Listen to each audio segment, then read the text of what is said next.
تلاوت کی تھی ان آیات مطہرہ کا لب لباب۔ کل کی آیت مطہرہ میں اللہ تعالی نے شیطان کا قیامت کے دن اپنے ہمنواؤں کے ساتھ کیے ہوئے مکالمے کا ذکر کیا کہ شیطان کے پیروکار جب اس کے پاس جائیں گے اور اس سے کہیں گے کہ تو ہماری سفارش کر، تو وہ کیا کہے گا؟ وہ کہے گا میں نے جو تم سے وعدہ کیا، جو اللہ نے تم سے وعدہ کیا، وعدکم وعد الحق، بے شک جو اللہ نے تم سے وعدہ کیا وہ برحق تھا، ووعدتکم فاخلفتم، اور میں نے جو وعدہ کیا میں سو اس کے خلاف کیا، یعنی میں خود اس لین پہ نہیں تھا لیکن تمہیں لگایا، میں خود اللہ کی عبادت کرتا تھا لیکن میں تمہیں بتوں کی عبادت میں لگا دیا۔ اور فرمایا وہ کہے گا ما کان علی علیکم من سلطان، میری تمہارے اوپر کوئی حکومت تو نہیں تھی، میں تو صرف وسوسہ الا ان دعوتکم فاستجبتم لی، میں نے تمہیں دعوت دی اور تم نے میری دعوت قبول، بس تم مجھے ملامت نہ کرو، خود کو ملامت کرو، میں تمہارے اوپر بمصرخکم وما انتم بمصرخی، میں تمہاری فریاد رسی نہیں کر سکتا، تم میری فریاد نہ سکتے، میں اپنے عذاب میں مبتلا ہوں، میں تمہاری کیا امداد کروں۔ اللہ اکبر۔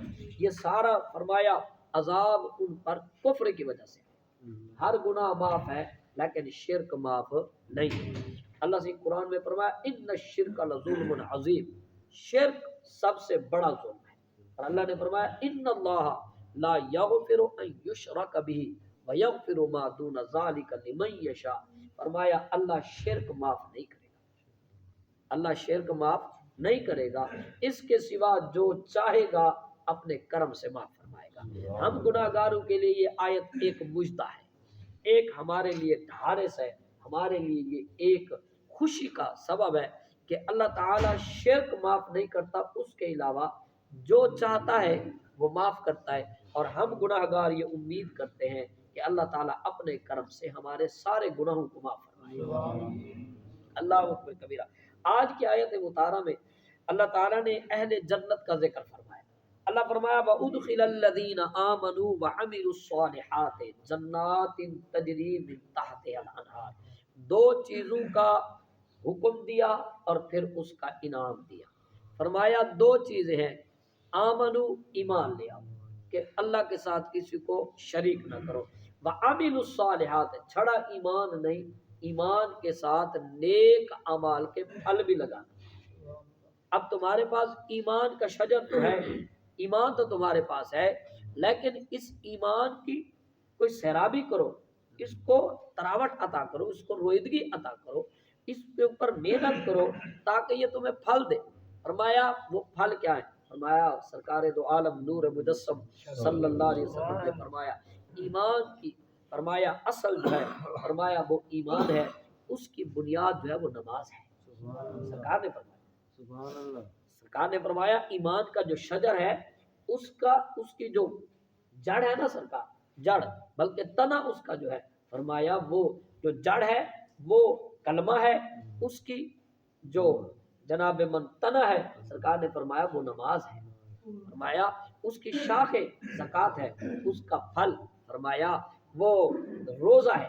فرمایا جو اس شجر اپنے کو مضبوط کرنا چاہتا ہے تو ایمان کے ساتھ نیک اعمال بچانا ہے، نیک اعمال بچانا ہے۔ فرمایا اللہ پاک نے جو یہ کام کرے گا جنات تجری من تحتها الانہار، جس کو اللہ جنت کہے وہ کیسی ہوگی، سبحان اللہ۔ سرکار دو عالم نور مجسم صلی اللہ علیہ وسلم نے فرمایا اگر اہل جنت میں سے سرکار نے یہاں نہیں فرمایا کہ بڑے جنتی یا چھوٹا جنت، کوئی جنتی، فرمایا اگر اپنے ناخن جتنا حصہ جنت کا زمین کی طرف لہرا دے، یہ ایک ناخن جتنا پھیلا دے، تو آقا صلی اللہ علیہ وسلم نے فرمایا اس کی روشنی اتنی ہے، وہ اتنا نور بھرا ہوگا کہ فرمایا سورج کی روشنی ختم ہو جائے گی۔ اور آقا صلی اللہ علیہ وسلم نے فرمایا کہ جنت کی ایک چادر یا جنتی عورت اپنا دوپٹہ صرف دوپٹے کا یوں پلو یوں دنیا میں لہرا دے، ایک دفعہ دنیا میں لہرا دے، تو فرمایا اس کی معطر خوشبو سے پوری جہان جب فرمایا وہ معطر ہو جائے، اتنا اس میں برکت، اتنی رحمت۔ اور سب سے بڑی چیز یہ ہے کہ اس میں اللہ پاک کا دیدار ہو، سب سے بڑی چیز یہ ہے کہ اللہ کی رضا ہوگی، وہاں بغض نہیں ہوگا۔ وہاں حسد نہیں ہوگا، عزت پامالی نہیں ہوگی، بے عزتی نہیں ہوگی، ہر طرف سے رحمت ہی رحمت ہوگی، اور کوئی مرنا نہیں ہوگا اس میں بیماری نہیں ہوگی، اس میں کھنگارنا نہیں ہوگا، اس میں نزلہ نہیں ہوگا، اس میں درد اور تکلیف نہیں ہوگی، صرف راحت ہوگی۔ چند روزہ یہ زندگی، چند دن کی یہ زندگی ہے، اس کو گزارنے کے بعد یہاں بھی بندے کے لیے جنت ہے بھائی جان۔ سبحان اللہ۔ اگر ہم سمجھتے نہیں نا، ہم تو یہ سمجھتے ہیں جنت جب آئے گی۔ آپ بتلائیے، جب آپ کو اللہ کی عبادت میں ذوق آتا ہے یا لطف آتا ہے، اس سے علاوہ کوئی اور چیز اچھی لگتی ہے ہمیں؟ جو لطف آپ کو نماز میں ملتا ہے، کبھی کبھی بندے کو چڑھ جاتی ہے نا، وہ ذوق چڑھ جاتا ہے بندے کو، تو کیا خیال ہے اس دن آپ کی کیفیت کیا ہوتی ہے؟ تو یہ دنیا جنت بن جاتی ہے بندے کی۔ ہاں جی، یہ دنیا اس کے اس گندلی دنیا میں یہ دنیا اس کے لیے اعلیٰ بن جاتی ہے، اور آخرت تو کہیے نا سبحان اللہ، جس کی دنیا اتنی خوبصورت ہو اس کی آخرت کتنی خوبصورت ہو۔ اور مومن ہر وقت ایک ذوق میں رہتا ہے، وہ ایک ذوق سے ہٹتا ہے دوسرے ذوق میں، کبھی حضور کے درود کا ذوق لے رہا ہوتا ہے، تو کبھی اللہ کے ذکر کا ذوق، کبھی اس کی نشانیوں کو دیکھ کر وہ خوش ہو رہا ہوتا ہے، بس وہ اسی موج میں دن رات گم رہتا ہے، اور یہی اسی موج میں پڑے پڑے وہ قبر میں چلا جائے۔ اللہ اکبر۔ تو فرمایا وہ جب جنت میں جائیں گے، تجری من تحت الانہار، جس کے نیچے نہریں بہتی ہیں۔ بعض انہار کا مطلب دریا لیا کہ دریا میں بہتے ہوئے، کیونکہ اب میں نے آپ کو کچھ دن پہلے بتایا تھا کہ اہل عرب کی خشک زمین پر رہتے تھے، تو ان کو پانی اور سبزہ ان کے لیے بڑی نعمت، اور قیامت کی ایک نشانی میں سرکار نے نشانی یہ بتلائی، سرکار فرمایا عرب سرسبز ہو جائے گا، عرب سرسبز ہو جائے گا، اس کے ٹیلے سرسبز ہو جائے گی، اس کی وادیاں اور قیامت جب قریب آ رہی ہے تو آپ دیکھ لیں، اگر جو آج لوگ جاتے ہیں سعودی میں، جا کے دیکھ لیں آج سے 30 سال پہلے سعودیہ کی کیا حالت تھی اور آج سعودیہ کی کیا حالت ہے۔ اللہ اکبر کبیرہ۔ تو فرمایا نہریں بہتی ہوں گی، خالدین فیہا، وہ اس میں ہمیشہ رہیں گے، باذن ربہم، اپنے رب کے حکم سے، تحیتہم فیہا سلام، آپ سبحان اللہ۔ بندہ مومن بیٹھا ہوگا، فرشتے آئیں گے، الملائکۃ یدخلون علیہم من کل باب، سلام علیکم بما صبرتم فنعم عقبی الدار۔ فرشتے بھی سلام کریں گے، جی سلام ہوئے ملک صاحب بیٹھے ہوئے، تو آپ کو پتہ ہے تو دنیا کچھ نہ جانے میں دے آوے، آج دیکھو تاری سلامی وقت ایسا آئے کھڑے، فرشتے سلام کے لیے آئیں گے، سلام آ کے عرض کریں گے، سلوٹ پیش کریں گے، گارڈ آف آنر پیش کیا جائے گا، ریڈ کارپیٹ بچھائے جائیں گے، اور زبرد اور جناب من یاقوت کے بنے ہوئے مرصع کیے ہوئے تخت پر بٹھائے جائیں گے۔ اللہ اکبر۔ اور آب خورے پیش کرنے کے لیے نوجوان خوبصورت کھڑے ہوں گے، اور ایک ایک آدمی کے حصے میں 72 حوریں ہوں گی، اور ان میں ایک حور عین ہوگی جس کو اللہ تعالیٰ نے اپنے خاص کرم سے پیدا فرمایا۔ اللہ اکبر۔ فرمایا ان میں ان کے لیے وہاں سلام ہوگا۔ آگے اللہ نے فرمایا الم تر کیف ضرب اللہ، آنکھوں ذرا سبحان اللہ، فرمایا الم تر کیف ضرب اللہ مثلا کلمۃ طیبۃ کشجرۃ طیبہ۔ اللہ فرمایا اے محبوب کیا آپ نے نہیں دیکھا کہ آپ کے رب نے کیسی مثال بیان فرمائی؟ فرمایا رب فرماتا ہے مثلا کلمۃ طیبہ، فرمایا مثال کلمہ طیبہ کی، مثال کلمہ طیبہ کی، وہ پاکیزہ کلمہ جو کہا گیا، کشجرۃ طیبہ، جیسے کوئی پاکیزہ درخت ہوتا ہے، جیسے کوئی پاکیزہ درخت ہے، اصلھا ثابت، اس کی اصل جو ہے، بنیاد جو ہے وہ مضبوط ہے، وفرعھا فی السماء، اور اس کی جو شاخیں ہیں وہ بلند ہے۔ فرمایا تؤتی اکلھا، وہ دیتا ہے پھل، کل حین باذن ربھا، ہر وقت اپنے رب کے باذن ربھا، اپنے رب کے حکم سے، ویضرب اللہ الامثال، اللہ اسی طرح مثالیں بیان فرماتا ہے۔ آقا دو عالم نور مجسم صلی اللہ علیہ وسلم کی حدیث پاک سنیے، دل تازہ ہوگا۔ انس بن مالک رضی اللہ تعالی عنہ فرماتے ہیں سرکار کے پاس کھجوروں کا ایک تازہ خوشہ لایا، یہ بہارا گھنایا گیا تازہ۔ آقا صلی اللہ علیہ وسلم نے جب اس خوشے کو دیکھا تو آپ کریم صلی اللہ علیہ وسلم نے یہ آیت مطالعہ پڑھی، یہ آیت مطالعہ پڑھی، فرمایا اس سے مراد جس کو اللہ نے فرمایا نا کشجرۃ طیبہ، یہ پاک درخت، یہ پاک درخت۔ اب بتاؤں آپ کو یہ پاک کیوں ہے؟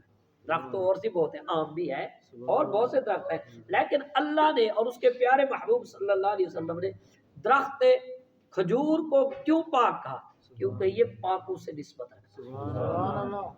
دیکھیے نسبت کا کمال دیکھیے کہ قرآن اس کو پاک کہہ رہا ہے جو پاکوں سے نسبت رکھتا ہے، آقا دو عالم نور مجسم صلی اللہ علیہ وسلم کی حدیث ہے، ابن عباس پاک فرماتے ہیں سرکار کی کچہری لگی ہوئی تھی، سرکار اپنے دوستوں میں یوں بیٹھے ہوئے تھے، سرکار نے فرمایا بتلاؤ وہ کون سا درخت ہے جس کے پتے نہیں جھڑتے؟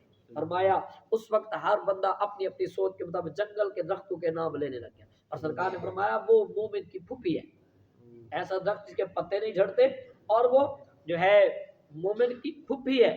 تو سارے سرکار ابن عباس کہتے ہیں لوگ سوچنے لگے کسی نے کسی کا نام لیا، کسی نے کسی کا نام لیا، لیکن میں نے پتا تھا میں نے نام نہیں لیا، مجھے پتا تھا وہ کیا ہے۔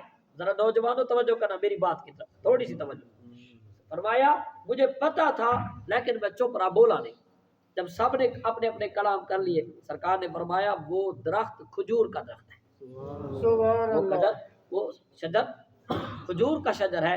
فرمایا جب اللہ تعالیٰ نے آدم علیہ السلام کے خمیر کو پیدا فرمایا نا، خمیر لیا گیا اور جب اس سے آدم علیہ السلام کا جسد خاکی بنا دیا گیا، اس کے بعد جو وہ باقی بچ گیا گارا، جو بچ گیا مٹی اس کی، تو فرمایا اس سے اللہ تعالیٰ نے کھجور کو پیدا فرمایا، کھجور کو۔ حضرت ابن عباس فرماتے ہیں مجھے معلوم تو میں چپ رہا۔ بعد میں مجھ سے کسی نے پوچھا ابن عباس تم سرکار کے ساتھ رہتے ہو، تم نے جواب نہیں دیا۔ انہوں نے کہا مجھے معلوم تھا، میں جو بات کرنا چاہتا ہوں مجھے معلوم تھا کہ وہ کھجور کا درخت ہے۔ اور میں پھر سرکار نے پوچھا تم نے جواب کیوں نہیں؟ اس نے کہا میں نے دیکھا ابو بکر پاک بیٹھے۔ سبحان اللہ، جو یہ صحیح گال ذرا سمجھائے کیا تھا؟ میں نے دیکھا ابو بکر پاک بیٹھے، میں نے دیکھا عمر فاروق پاک بیٹھے، میں نے دیکھا علی المرتضیٰ پاک بیٹھے، میں نے دیکھا حضرت زبیر پاک بیٹھے، بڑے بڑے بزرگ بیٹھے تھے۔ میں نے کہا یار عبداللہ تو چھوٹا آدمی ہے، تیری کیا اوقات ہے؟ بڑوں کو ہوتے تو بولے گا، بڑوں کے ہوتے ہوئے تو بولے گا۔ میں صرف ادب، آنکھوں نا سبحان اللہ، یہ بات سمجھنے کی ہے، بہت زیادہ سمجھنے کی ہے۔ آج تو پتہ نہیں کیا کچھ ہو رہا ہے، اللہ ہمیں معاف فرمائے۔ ہم اس لیے جھگڑتے ہیں بھائیو، ہماری زبان کیوں تبدیل ہو گئی؟ ممبروں پہ آج کل دڑکے کیوں ہیں؟ وجہ یہی ہے کہ معاشرے کو سماج نہ آنے کے لیے زبان تبدیل کرنی پڑ گئی۔ میرے بھائیو اس وقت یہ حالت تھی، جو بڑے ہوتے تو بولتے چھوٹے نہیں، اتنا بات کرتے تھے جتنا بزرگ بات پوچھتے تھے، اس کے علاوہ ادب سے یوں کھڑے رہتے، بابا جو آپ کہہ رہے ہیں وہ ٹھیک ہے، چاہے وہ کچھ بھی ہو، اللہ اکبر کبیرہ۔ تو فرمایا میں اس وجہ سے، میری بات سمجھ آ رہی ہے آپ کو لڑکوں؟ اس وجہ سے میں نہیں بولا کہ بڑے بیٹھے ہو، میں نے کہا جب بڑے بولتے، اگر بڑے نہیں بولتے تو مجھے کیا ضرورت پڑی ہے؟ میں نہیں بولتا۔ ہم مجھ سے جب انفرادی طور پہ پوچھا سرکار اگر عبداللہ تو بتا، پھر شاید عبداللہ بتا دیتے، لیکن عبداللہ نے بتایا نہیں۔ سنو ذرا سبحان اللہ۔ حضرت ابو بکر صدیق رضی اللہ تعالی عنہ میرے یار غار، میرے آقا کے یار غار، پاک صدیق کا پاک مہینہ ہے، اللہ اکبر۔ ایک دن بیٹھے تھے، سرکار نے پوچھا ابو بکر بتاؤ تم بڑے ہو میں بڑا ہوں؟ کہو ذرا سبحان اللہ۔ انہوں نے کہا یا رسول اللہ ویسے تو عمر میں بڑا ہوں لیکن آپ بڑے ہیں، بڑے ویسے آپ ہیں، میں ویسے عمر میں شاید بڑا ہو جاؤں لیکن ویسے آپ بڑے۔ یعنی کہنے کا مطلب یہ ہے کہ بڑے کو بڑے کا مقام ملنا چاہیے۔ تو فرمایا اللہ پاک نے، سرکار صلی اللہ علیہ وسلم نے فرمایا یہ کھجور کا درخت لیا اور خوشہ لیا، فرمایا جس کی شان اللہ نے قرآن میں بیان فرمائی ہے وہ یہی ہے۔ اللہ اکبر۔ آئیے ایک دو حدیثیں پڑھ لیتے ہیں اور پھر برکت آ جائے گی، ذرا کہیے سبحان اللہ۔ آقا دو عالم نور مجسم صلی اللہ علیہ وآلہ وسلم کا فرمان عالی ذیشان ہے۔ عبداللہ بن عمر بن العاص رضی اللہ تعالی عنہ بیان کرتے ہیں کہ رسول اللہ صلی اللہ علیہ وسلم نے فرمایا اللہ بےہودہ اور بے حیائی کی باتیں کرنے والے سے بغض رکھتا ہے۔ اللہ تعالی بے حیائی اور بےہودہ بات کرنے والا، ہر بات میں گالی دینے والا، ہر بات پہ گالی دینے والا۔ میں تو مذاق کر رہا تھا، کسی کی بہن کی بے عزتی کر لی، کہا جی میں تو مذاق کر رہا تھا، ماں کی گالیاں دے لی، کہا جی مذاق کر رہا تھا۔ فرمایا اور اس ذات کی قسم جس کے قبضہ قدرت میں محمد کی جان ہے، فرمایا جب تک امین کو خائن قرار نہ دیا جائے، فرمایا اس وقت تک قیامت قائم نہیں ہوگی۔ فرمایا اور اس ذات کی قسم جس کے قبضہ قدرت میں محمد کی جان ہے، بے شک مومن کی مثال سونے کے ٹکڑے کی طرح ہے۔ مومن کی مثال سونے کے ٹکڑے، اے خوش بختوں قیمتی ہوئے بڑے، اب بڑے قیمتی ہوئے تو سب۔ فرمایا اس کا مالک اس پر پھونک مارے تو اس میں کوئی تغیر نہیں آتا، اور فرمایا نہ کمی ہوتی ہے۔ اور اس ذات کی قسم جس کے قبضہ قدرت میں محمد کی جان ہے، مومن کی مثال کھجور کی طرح ہے، فرمایا درخت کی طرح ہے، فرمایا اس کا پھل پاکیزگی کے ساتھ کھایا جاتا ہے، اور فرمایا اور پاکیزگی کے ساتھ رکھا جاتا ہے، اور گر جائے تو ٹوٹتا نہیں ہے، گر جائے تو ٹوٹتا نہیں ہے اور خراب بھی نہیں ہوتا۔ ابن عمر رضی اللہ تعالی عنہ بیان کرتے ہیں کہ رسول اللہ صلی اللہ علیہ وسلم نے فرمایا مومن کی مثال کھجور کے درخت کی طرح ہے، اگر تم مومن کو اپنا ساتھی بناؤ گے، نیک بندے کو اپنا ساتھی بناؤ گے تو تم نفع پاؤ گے، تم نفع پاؤ گے، اور اس سے تم مشورہ کرو گے تو وہ تم کو نفع دے گا، یعنی اچھی بات کہے گا تم سے، اور فرمایا اگر تم اس کے پاس بیٹھو گے تو بھی نفع پاؤ گے، اور فرمایا اس کے ہر حال میں نفع ہے، اس طرح کھجور کے درخت کے ہر چیز میں نفع ہے۔ اللہ اکبر۔ اور علماء کرام نے فرمایا اس اللہ تعالیٰ نے اس درخت کا شجرۃ طیبہ، اللہ نے فرمایا کلمۃ طیبہ، پاک کلمہ، فرمایا اس سے مراد کلمہ طیبہ ہے، فرمایا کلمہ طیبہ ہے، اور فرمایا کشجرۃ طیبہ، فرمایا اس کی مثال، فرمایا جیسے پاک درخت ہوتا ہے کہ کھجور کا درخت ہمیشہ فائدہ دیتا ہے، خشک ہو تب فائدہ دیتا ہے، تر ہو تب فائدہ دیتا ہے، گرمی ہو تو فائدہ دیتا ہے، سردی ہو تو فائدہ دیتا ہے۔ اللہ تعالیٰ ہمیں سمجھنے کی توفیق عطا فرمائے۔